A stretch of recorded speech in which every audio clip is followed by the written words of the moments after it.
this video, I'm going to demonstrate StoryboardThat, a Web 2.0 tool that enables you to easily create storyboards that can be used as part of the digital storytelling process. The web address for this tool is www.StoryboardThat.com. In order to use StoryboardThat, you will first need to create an account. StoryboardThat provides a free option for light use, as well as a free 14-day trial account for education users who want to access more features. If you're a teacher or educator, you can create a free account by simply clicking here, then clicking the Start My Free Trial button, and finally clicking the I'm a New User button. You can create an account using your email or your social network logins, Google, Facebook, Twitter, or RM Unify. So let's now look at how to use StoryboardThat, first by selecting and editing images.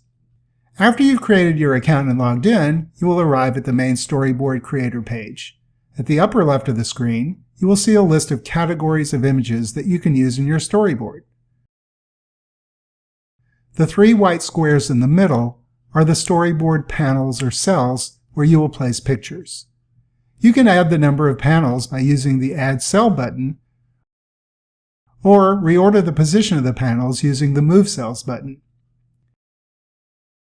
To insert an image into a panel, simply click on the image that you want to use and drag and drop it onto a panel.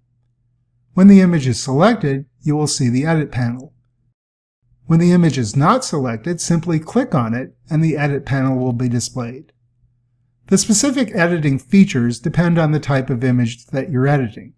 If it's a scene, like this one, the options are limited to Rotate, Layers, Edit, and Filters. For pictures of characters, you can also edit their pose and other attributes such as hair, eyes, and clothes. For textables, you can add text and edit the font style, size, and color of the text. If you want to add your own images in your storyboard, you can upload images by clicking on the Upload button.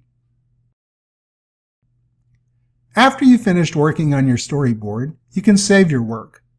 Be sure to give your storyboard a title and a brief description. You can always edit your saved project by clicking the Edit icon. To share your work with others, you can either print it, create a slideshow,